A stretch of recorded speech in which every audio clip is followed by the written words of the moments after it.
on the left a fetishization of lived experience, of saying, this has happened to me, it is harmful to me, and therefore everyone should accept and respect it. It's what the right sometimes call identity politics. It puts everyone into this position of competing over who can be the victim. Why do you think that is harmful for the left? It's all about I, me, subjective experience, lived experience. What are the ways in which we're too fundamentally different to be able to work together? You can really just throw a dart at social media and hit any example, but a few which I cite in the book. One was somebody saying that Anne Frank had white privilege. I mean, if she did, it didn't help her. Like, it didn't I think work. that's fair. Before you watch today's episode, we want to remind you that tickets are on sale for the newsagent's live shows with HSBC UK. We're kicking off our tour at the Birmingham Symphony Hall on February the 17th, then we're off to the Bridgewater Hall in Manchester on February the 24th, and finally the Usher Hall in Edinburgh on March the 11th. Head over to Global Player to get your tickets for any of these dates, and the link will be in the description below. We are so excited to see all of you there. Well, Ash Sarkar joins us in a newsagent salon. That's what we're doing on our Fridays now, I think. That's what we're going to call it. The literary salon. A literary salon. I think so. I thought Friday was for, like, drinking at work. Well, I didn't realise... you know what? That is basically the equivalent. Such is the sobriety of the rest of the news agenda that, frankly, this is our version of kind of a couple of... A spicy margarita. Exactly right. So your book, brilliant book, love reading it, Minority Rule. Can we just start for people, most people obviously won't have read it yet. So just let's start with the thesis. Minority Rule. What do you mean by it and why do you think it's important politically? So I use the phrase minority rule in two ways. The first way is referring to this culture war where every single political issue that's sort of discussed in a culture wars context, it's the same story. It's here's this identity minority. It might be trans people or it might be just stop oil, and they're trying to tell you how to live, how to talk, what to think, and trying to impose their will on you. And while I think that there is, a censorious culture on the left or a minoritarian culture on the left, I think that the impact of this is wildly overblown in establishment media. There is, however, a real minority rule, which is the one of corporations, oligarchs, electoral systems which disempower people, and what I think is a more feudalistic turn in capitalism, which is disempowering literally anybody who doesn't own, infrastructure or assets. So it was a book which really came into being because I thought of that phrase and it popped into my head and I realised it could do so much work. So it struck me that, I mean, as you say right up front in the book, something that I loved about it is that, you are unapologetically, analytically Marxist. That is, you're completely like sort of straightforward about that. That is what informs, that's a lens through which you see the world. And obviously that has lots of effects and manifestations. But it struck me that in a way what the book was doing was updating what is actually quite an old Marxist idea, right? Like it's maybe in some ways like the fundamental Marxist idea or one of them, which is how can it be that the working class, which remain in whatever way you want to describe them, the majority of the population in industrialised societies, how can it be that they end up being, in their view, manipulated, continue to be controlled by a small group of people who are very economically wealthy? And it struck me that, in a way, what this book, you tell me if I'm wrong, but this book seemed to me to be an attempt to sort of synthesise that quite old idea in a very sort of modern guise, particularly through the means of kind of the social media age that we're in, the sort of political media age that we're in, and update those ideas for 2025. Is that right? Oh yeah, I mean, look, I did not invent the idea of false consciousness. No, it's like, I think Engels had that one. Yeah, right? the big dogs really got there first. Carl and Fried. My homeboys.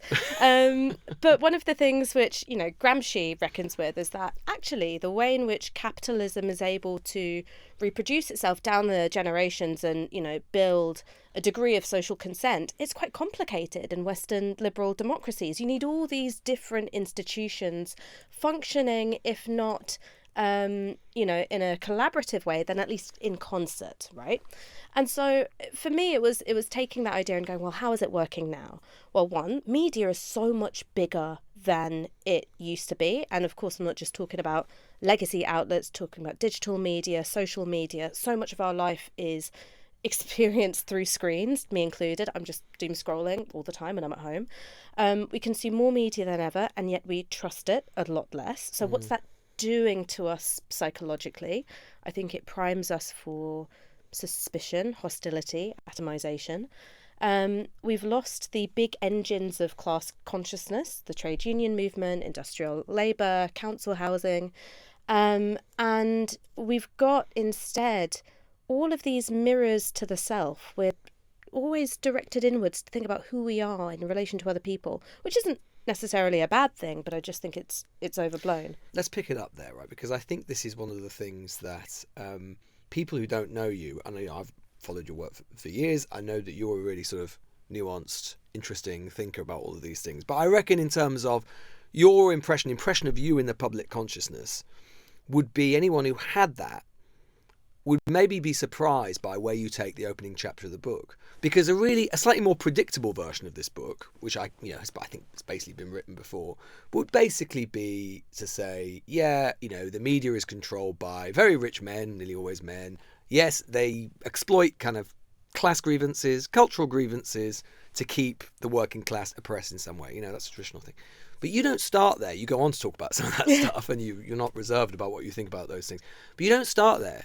You actually start with the left, with your own tribe, and talk about how the left itself has fed this fight and fed these cultural battles, which you think have been so damaging. Just tell us about how you start that, because in particular you recount a story of Am I allowed to swear? Please do. It's pretty key to the story. I think it is. I think please do. We'll put a little warning on at the top. So okay, say amazing. what you want. Yeah. Tell my mum, please don't watch. Well, my mum don't like it either when I swear on it. So, we're in good company. Oh my god! So our mums can complain together. Quite. So the reason why I started with the left is that the more I looked at the tactics of the right, the more I saw that they were nicking bits from the left's playbook, and they were taking elements of liberal left-wing identity politics, the focus on a racial lens, this idea about victimhood, the idea that victimhood gives you status, and I go, uh-oh, that's us.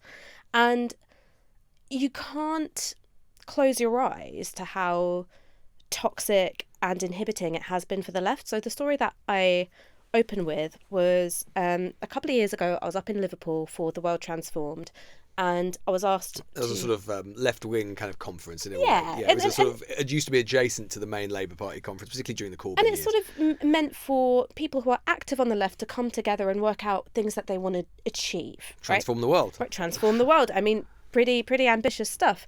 And it was, the discussion was what is to be done. And it had about 150, 200 activists and, some speakers to kick things off. One speaker was Roger Hallam, who's the co-founder of Extinction Rebellion. And he really looks like Gandalf, and he sort of behaves like Gandalf. He's got the grey hair and he's very urgent, and he wants everyone to sort of get off their asses and defeat the big evil of climate change. And so when he's asked, well, what's gone wrong for the left in the last few years, he looks around the room and he goes, the problem is that you're all a bunch of fucking which is the funniest thing anyone could have said, like as an answer. Did people laugh?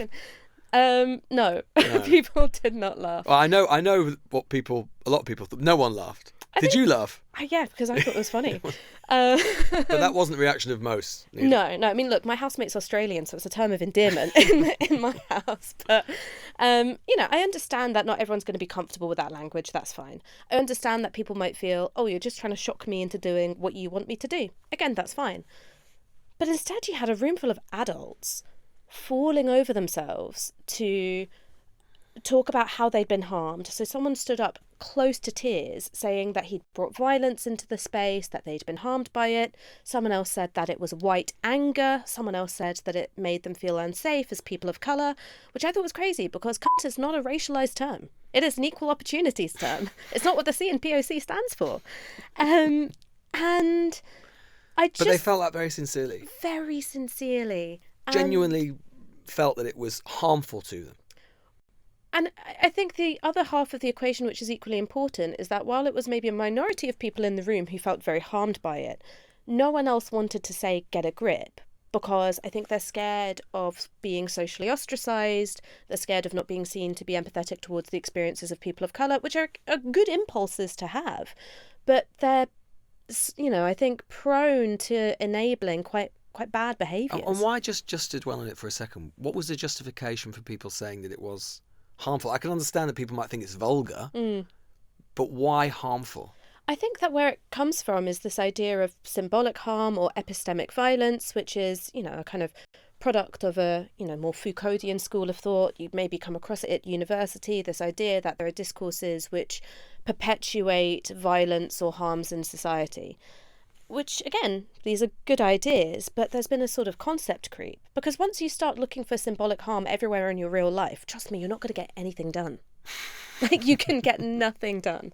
It's just too ubiquitous. It's too ubiquitous, and I think it becomes an excuse to stop trying to work with other people, stop trying to deal with the messiness of other human beings, and make failure, the failure of the left, the marginalisation of the left, into a sort of virtue.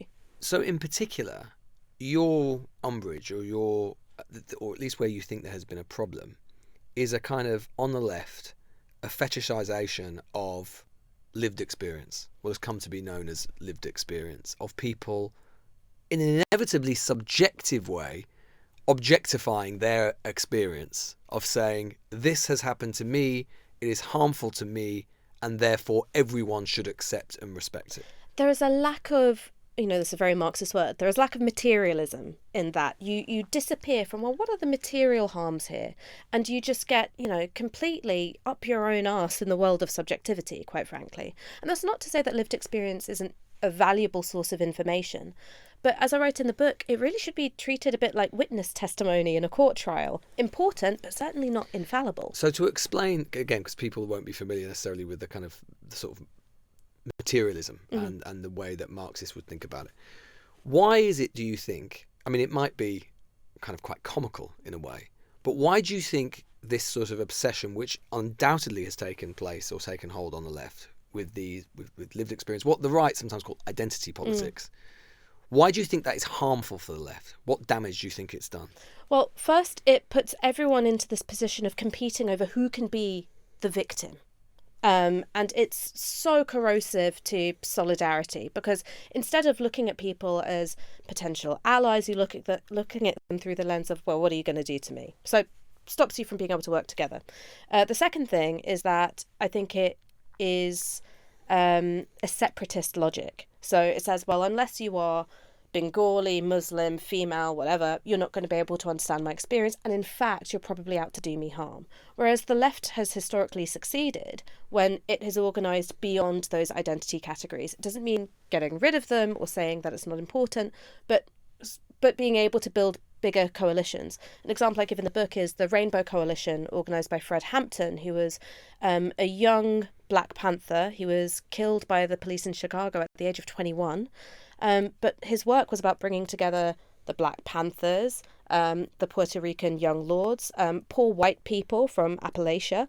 That's why he was so dangerous to the establishment. The left, which is instead going like, oh no, you've got to look at the Islamophobia in your own ranks before I can come and join you in the fight against Islamophobia. That's not scary to anybody. And you frame that in particular as saying what the left has done is internalise a sort of liberal, a capital L liberal, way of looking at politics, and sort of come up. Just explain what you mean by that. So by liberal, the reason why I use that term is to draw a distinction between the origins of identity politics, which was articulated by the Combahee River Collective. It was deeply anti-capitalist, really anti-imperialist, and instead of fetishizing the marginality of black women's experiences, instead said, well, actually, our position in the labour market tells us something about how America works. So there was something expansive and outward-looking about it.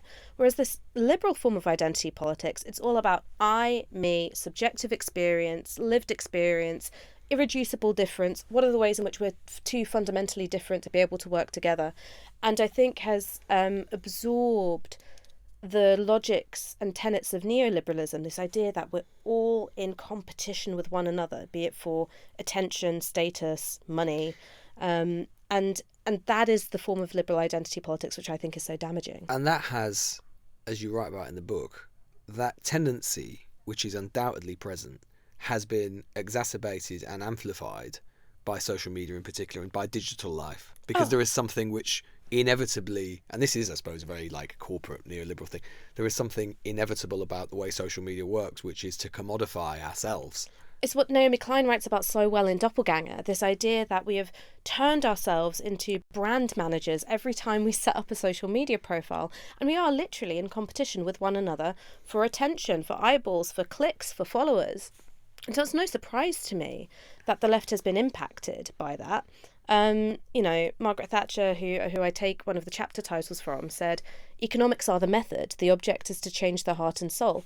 We have been transformed by our economic conditions. Could you just give another example? I know you talk about a particular choice example about Anne Frank, and something that was said about Anne Frank. Just to try and illustrate, I'm just trying so people aren't lost, illustrate exactly what you mean by the way that people kind of, people who are probably quite well-intentioned in one form or another, end up getting slightly lost in this world of kind of identity politics. I mean, you can really just throw a dart at social media and hit any example, but a few which I cite in the book. One was somebody saying that Anne Frank had white privilege.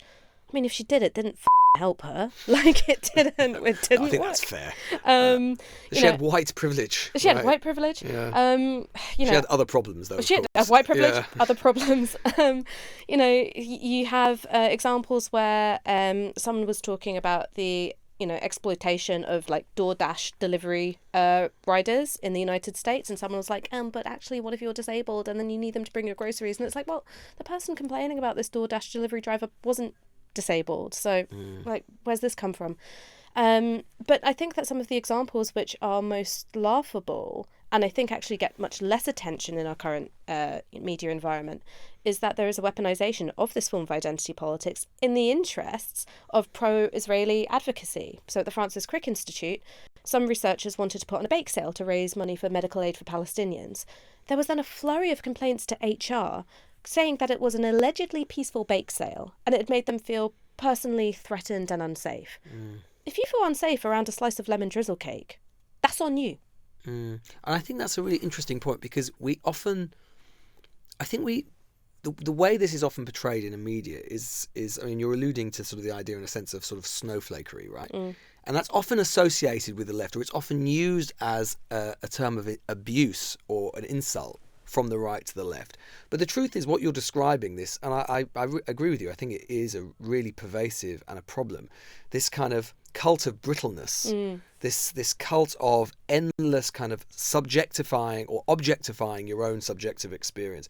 That's there on the right as well. We've seen that repeatedly over the course of, time and time again. I mean, absolutely. And one of the things which I'm in a weird position, and so I get to see up close, is that the right needs people that they can hold up as malevolent actors who are out to, harm white people in some ways. And I get kind of held up as this figure who wants to do it. And the same 9-second clip gets, it goes viral every few months, where I was making a joke about changing demographics. And the joke I made was the idea that we're all in competition.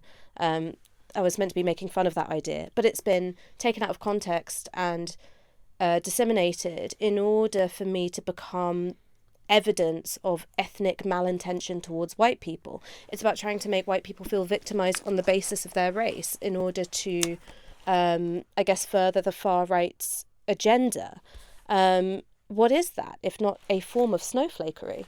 I suppose someone listening to this might be particularly intrigued by the way you're describing identity politics, not least because, as I said at the very start, there may be people who might have thought that you would be an advocate of exactly that sort of politics. Now, you've actually written in a very thoughtful way as a critique of it, and you're clear in it that you're not doing it as some people do, out of a kind of bad faith. Or I've got a book deal, I'm right wing now, baby. Exactly, and you wouldn't be the first to go down that path.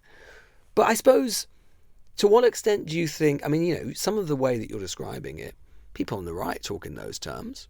There's arguments that I could imagine that, for example, if someone like Michael Gove was sat here, there wouldn't be totally dissimilar arguments. Does that make you feel uncomfortable? Not really. I think people on the right have read their Gramsci and eaten their cornflakes for breakfast. I think Gove's a Marxist. Oh, I think lots of people on the right are operating from a Marxist analysis, even if they're not themselves Marxists. In what way? Well, one, I talked about the Margaret Thatcher thing about economics are the method, the object is to change the heart and soul. She understood that in order to cement this paradigm shift of neoliberalism, she had to make sure that the institutions of society were producing conservative voters or neoliberal voters. And she did that very, very well. She did that by, of course, imposing a kind of, shock doctrine, which led to neoliberal financialization, the selling off of council houses, breaking the back of the trade union movement. In a way, that's a Marxist theory of change, just not going towards communist goals. I think similarly when, you look at someone like Michael Gove, I think he understands the long march through the institutions very, very well. So even if they are not themselves Marxists, I imagine they're familiar with elements of Marxist strategy. Do you think you're going to get much, or have you already had much pushback from allies on the left about this analysis? I mean, look, there are lots of people who have got their criticisms of it. Some of it I think is legit, some of it I think is unfair. But one of the things that's quite striking is that there are a lot of people who said, thank God you said it and not me. We were talking about the rise of the way the left has sort of imbibed this form of what you would say is a sort of liberal identity politics, which would become problematic. Where do you think that's come from? Why has it happened? Well, I just think that's because neoliberalism was the ascendant, not just political philosophy, but sort of personal ideology. So, of course, the left absorbed it. Everything absorbed it. Combined with digital life and so on. Combined with digital life, combined with the weakening of the trade union movement, combined with the loss of actually existing communism. I mean, all these things changed the political environment. And all of that, the argument is that undermines class solidarity, which ultimately undermines the means through which the left can affect political change. It's the only way in which the left has ever been able to affect political change is through forms of class solidarity. That doesn't mean that there has been, a pre-lapsarian state from which we fell. The trade union movement. What? John Sopel has never said pre-lapsarian state on this. He probably thinks it was a medical condition, bless him. Yeah, it's like you really want a hernia cushion for one of them. But, it's this idea that, we weren't in the Garden of Eden and then we were cast out. All right. The trade union movement was full of conflict. All right. When you had dockers marching for Enoch Powell, that was a sign of deep racism in the trade union movement. You did also have, during the Grunwick strike of the 1970s, the National Union of Mine Workers, who were just, a bunch of white dudes from the North and the Midlands coming down to support Asian women in their strike. And what these movements did was they were a political space for people to encounter the other as equals, as comrades, as allies. Social media does not allow you to encounter people in that way. One subject or one group of people or institutions which very much in your crosshairs in the book is the media, particularly the right-wing media, but the media in general, particularly going back to the overall theme of the book, which is minority rule and this idea of finding ways of ensuring that basically the working class is disoriented, distracted, in your view. And in particular, you talk a lot about micro events and the kind of cult of micro events which dominates the media. Just to explain what you mean by that. What is a micro event? A micro event is a news story where the number of people actually impacted by what happened is in inverse proportion to the amount of coverage. And so an example of that might be, you open the Daily Mail on any given day and it's going to have a story about you can't call breastfeeding mothers anymore, it's chest feeding parent. And you go and you investigate the story and the source of it and you go, oh, this was just some updated language guidance from, the Brighton and Hove NHS Trust in terms of how they treat trans and non-binary patients. This is going to impact, fewer than 0.5% of their patients. And so that's the kind of micro event which I think, has this blown out of all proportion status in the media.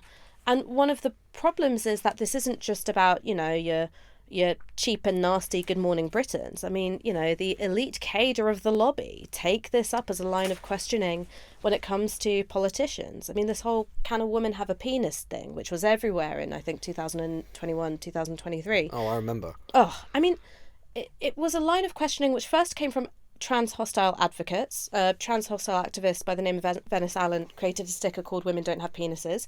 It was then really popular on social media, and then you had the likes of Kay Burley on her Sky News show asking front bench politicians, ministers, can a woman have a penis? Well, it was a line of questioning that was designed to make everybody involved look more stupid than they were. I mean, it was more stupid. Any journalist who had thought about it for more than 5 seconds knew that the question was basically base and stupid. And a politician knew that they could answer in a way that was nuanced, but that would make them seem as if they were unaware of kind of basic biology. And so, again, if they decided not to answer in that way, ended up looking more stupid than they were, which is not ideal. And if you're trans and you're watching it and you go, how am I being held up as such a figure of disdain? You're interviewing, the Prime Minister to be. But here's, I suppose, the question. I suppose this is where I would sort of push back slightly. And I'm not because I don't know. I just don't know the answer to this. So I'm interested in what you think. The extent to which, yes, I can definitely buy the idea. In fact, I would subscribe to it completely. That class consciousness should be, and it is at the centre of left-wing thought, it always has been, and it is probably the only primary vehicle for the left getting power. On the other hand, and that very often these cultural battles, micro-events, whatever, are often of relatively little importance and used as a kind of distraction technique, mean of getting clicks. All of that has got worse, sure. But there are cultural events, aren't there? There are cultural tensions. Politics isn't just about materialism. Politics isn't just about economic welfare and economic conditions. Those things matter, but cultural dimensions matter as well. And some of these debates and questions do matter. So how do you sort of square that with your analysis? Sure. I mean, for me, the question I'd throw back to you is how much do they matter and in what way? So when it comes to trans rights, fewer than 2% of Brits, when polled, will say this is one of my top 3 most important political issues. I don't think doesn't mean covered. It doesn't matter, though.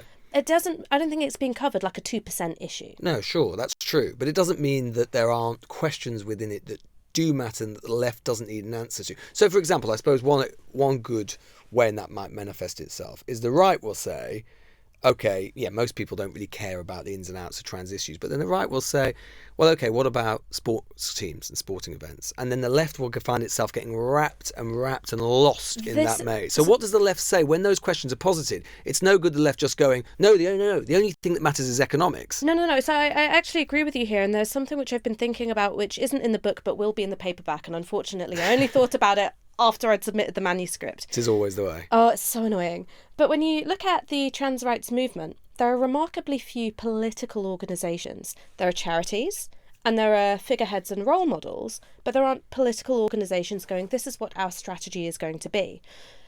Any military strategist in history, right, whether it's, Hannibal or von Clausewitz or anyone, they'd all say the same thing. Don't let your enemy pick your battleground, ever. That is not what's happened with the trans rights issue.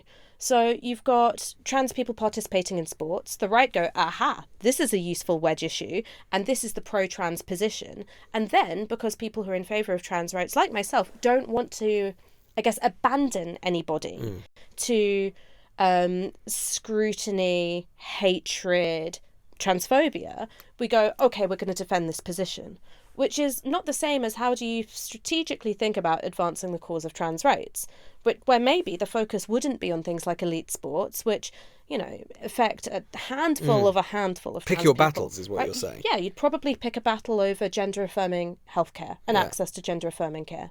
So I know that you were asking me the question of, well, how do you deal with the problem when it's in front of you? And I don't want to come across as evasive, but I think the very fact that you're put in that position of the problem being in front of you, I think it shows that there has been this move away from organisation and structure. And part of what social media has done to left-wing politics is make it a lot more disaggregated.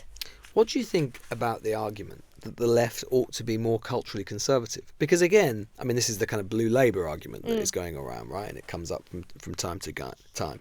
The idea that the problem that the left has had is not just that it's forgotten about class consciousness, or it's forgotten about a sort of materialist conception of politics, become too involved in culture issues, but actually that it should think about cultural issues. It should just be on the right of many of these things. And that's the way to appeal to working class and your traditional working class communities on matters of, whether it's immigration, whether it's on cultural matters in general, that you should actually move to the right. Well, I think it's important to, nail down what are we talking about when we're talking about the left. If you're talking about an electoral left with the Labour Party, I mean, yeah, probably, right? In order to win in our electoral system, you probably have to tack a little bit right on culture, tack left on economics, scoop up all those swing voters across the North and Midlands. And you're comfortable with that? But no, of course I'm not. That's why I'm not a member of the Labour Party.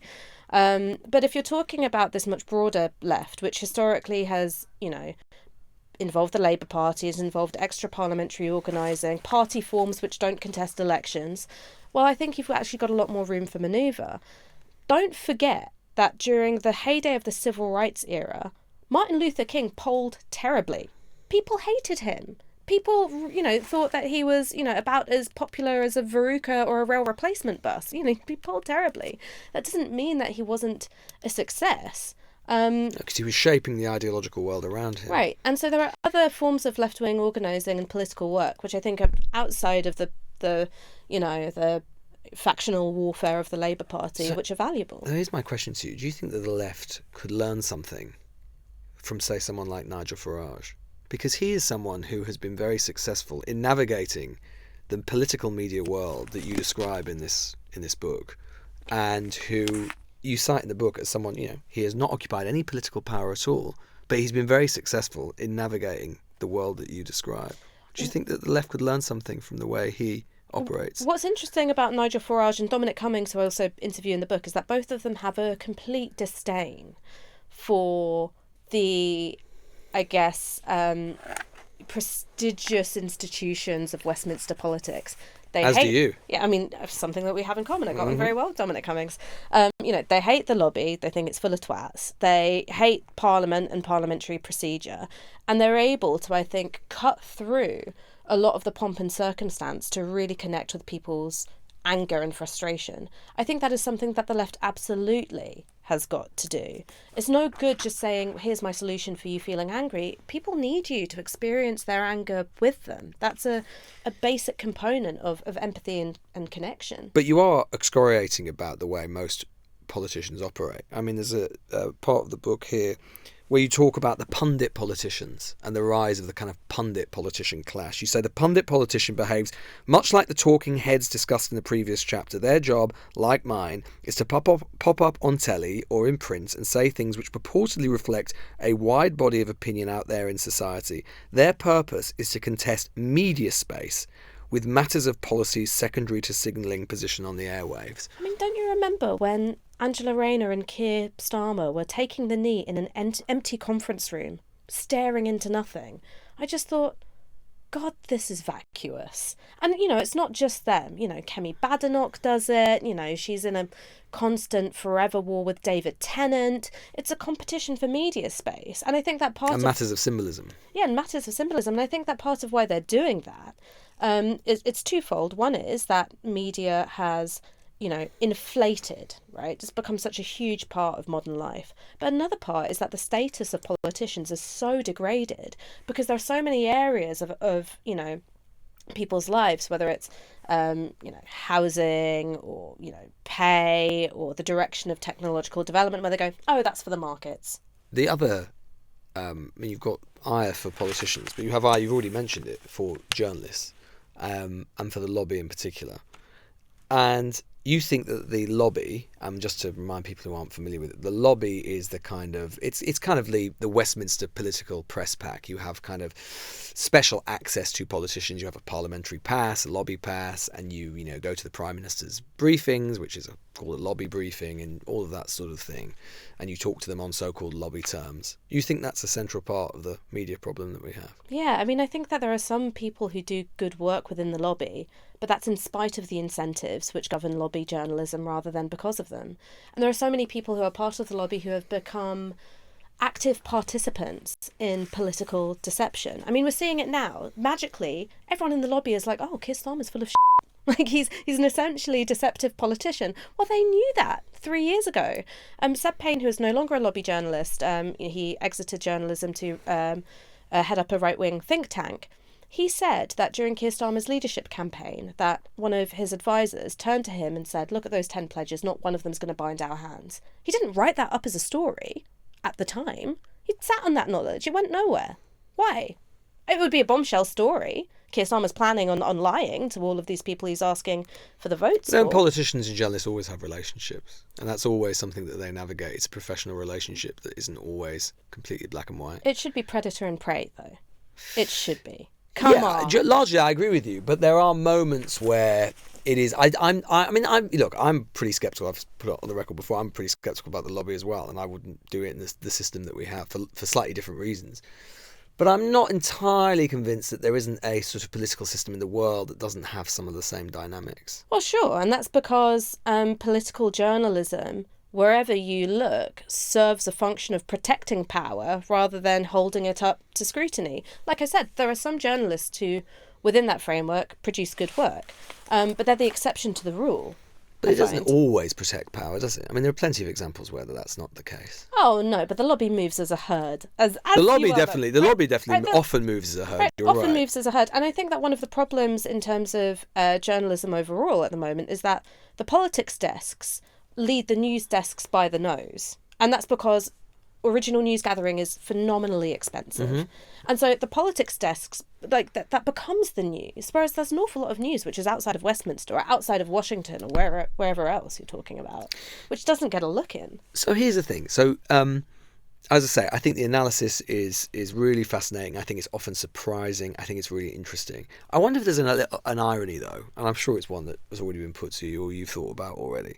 But obviously the book is about minority rule, and a lot of it is about debunking and kind of trying to sort of poke in the eye the people who sort of create these micro events, who looking in the wrong direction, attempting to distract voters and so on. But to what extent actually is it all a minority, in the sense that it's all actually, even the micro events, it's actually for a tiny number of people. I mean, the world you're describing in the book is a very online one. You're a very online person. You say, I'm a very online person. But we all are in this world, right? To what extent actually is the sort of media political world you're describing? Yeah, in many ways it's toxic. Yeah, in many ways it's distracting. But actually most ordinary people aren't that subject to it. The minority you're describing is our world, isn't it? I don't think that's true, because while people's average hours spent watching television, that's declined, the amount of media they're consuming through their phones and laptops, that's gone way, way up. Trump appearing on Joe Rogan or Theo Von is hugely, hugely impactful when it comes to turning out the vote. So these forms of new media, I think, are really important, and they're not just for, pointy heads like us who are just nerds. But do you give the media world too much power? I mean, it's a central part of your analysis, and it strikes me that, yes, it's important, but it's not the only thing that's going on, is it? And it is just a mediating power as much as anything, as well as it is a political player. There's no two ways about that. But it also, I mean, in many ways, it still shows. I mean, look at what happened with Trump. Much of the traditional media clearly still not on his side, but we're basically completely powerless. They remain completely powerless. In the American media right now, the traditional media at least has lost nearly all of its mediating function, its traditional mediating function. It can no longer direct the political conversation in the way that it used to. The media is less powerful than it was. Well, establishment media, legacy media, new media, social media, a lot more powerful. I mean, Elon Musk buying X, not only has that had a hugely empowering effect for the insurgent far right. I mean, look what happened, just a couple of months ago. Nearly single-handedly, he was able to revive political contestation around the Rochdale and Rotherham grooming cases simply because he was firing off some tweets on the platform that he owned. So I think for me that shows that media is very powerful. You're right, it might not be legacy media, but that still shows the importance of media. Just to sort of say that the final chapter of the book, which is called Planet Landlord, for me, that's the chapter I go, and here's where power really lies. Here's what all of this smoke and mirrors, distortion, misdirection is in service of, which is, I think, a feudal turn in the economy. We're not in the era of markets anymore, of, transparent exchanges and competition.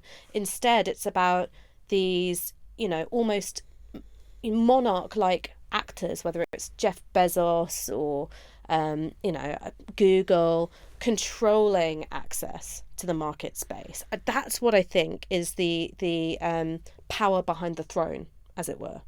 We had Luke Trill, a pollster, on the show yesterday, and I've been thinking as you've been talking about something that he said, because I'm thinking kind of, as you're saying all of this, I suppose people might listen and find it a little bit bleak. Yeah. I mean, but hey, hey, that's not down to you. Politics is quite bleak right now. But, thinking about, you're someone who thinks a lot about what the left can do next, right? And there is always a sense for the left of it being in a kind of despond and having a sort of analysis paralysis and all of that kind of thing. And in terms of what the left does next in a world where the radical right is on the rise in all sorts of different ways, is one of the things that the left has to do to go back to kind of where we started. It kind of has to have a slightly just different tone about the way it talks about things, right? As I say, we had Luke Trill on the show yesterday, and he was citing some research that his organisation have just done, which showed that they've been polling the most progressive voters, the most 10-15% most progressive voters in the country.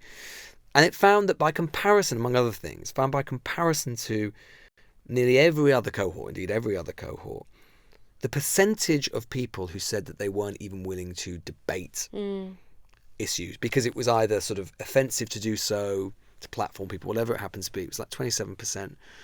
That to me sort of does sum up some of that problem of tone, doesn't it? In the sense of the left can be, going back to that meeting you described, deeply off-putting. Like the social capital you have to even have a conversation sometimes is like astronomically high, and that's got to change, hasn't it? I think it's got to. I mean, this is a point that my husband made to me, and I was initially very resistant to it, and then he sort of wore me down, and so I ended up putting it in the book. Which spouses always do that. Oh, it's so annoying. It's so annoying when your spouse is right. Yeah. I hate it so much. But one of the things that he said is that, this is sort of a product of a professional, managerial, graduate class. We love telling other people how to talk. We can't get over it. It's sort of a product of our environment.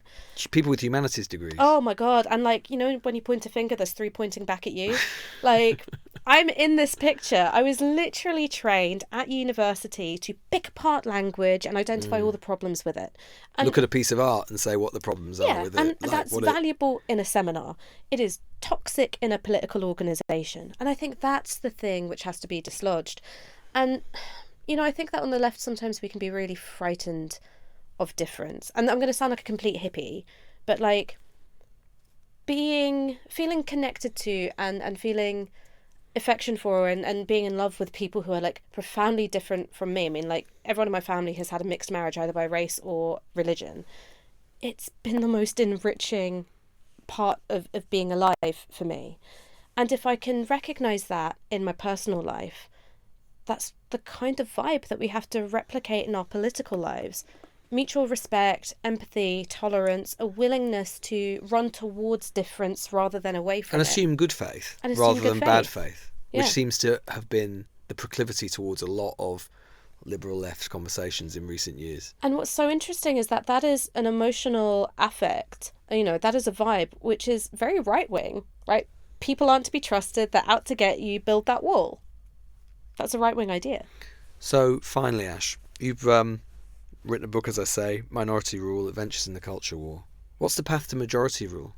And what does, if you were to write a book in 10 years' time, let's assume everything's gone right. Yeah. And actually there's majority rule. So I suppose my final question is, what's the path to that? And what does that majority look like? Who is that majority? I think it's multi-ethnic working class plus small town petty bourgeoisie plus graduate without a future, right? That's the coalition that has to be built. And you think you can bridge even within, because there are, particularly in sort of cultural differences, sometimes attitudinal differences within, say, the multi-ethnic working class, you think that's all bridgeable? It can be bridged? I think so. I don't know what the political organisation to do it would be. Because a lot of those groups have been trending more conservative over time. Yeah. I mean, on certain social issues, I mean, your average Bengali Muslim is, way to the right than, a white graduate from Guildford. We've seen in the US, ethnic minorities trending towards Trump. But I think that the thing which pulls all of these things together is, I guess, being a bit anti-politics, being like, what, the system sucks, we agree. Which is a space the right has come to own. Completely dominate. Economic populism, which is a space where the right can't fully go. So yes, reform can say, we're into a bit of nationalisation. They don't really want things like a wealth tax. We do. But what the party form is for that, I'm not sure. You've got the Workers' Party in Belgium, which is really interesting. They've been going since the 1950s, but now they're becoming a force to be reckoned with. That's the result of decades and decades of work. So that's one way of looking at it. Another is you try and do Corbynism via the Green Party. I've got my scepticism about how big that can go. Or you try and do a reform of the left and you establish a hyper leader party, as Paolo Garbaldo would put it, and you find the right leader, the right strategy, and just go for it. Do you think there could be a left insurgent force in Britain? I think there could be. I mean, I think that the problem for the left at the moment, when it comes to electoral politics, isn't the absence of organisation, it's the absence of leadership. It's all about finding the right leader. Is that Farage thing again? There's got to be a white dude with a regional accent. It's got to be. Do you know any? Well, probably not enough. Probably part of the problem, isn't it? My dad. Your dad? Dad, yeah. Come on, Big Pete Goodall. Is he a communist? Come on down. If so, I'd you like know him. what? If the money was right. Ash, I loved your book. I thought it was really, really fascinating. Thank you so much. Thank you so much for coming in. Thanks for having me. The Newsagents. This is a Global Player original podcast.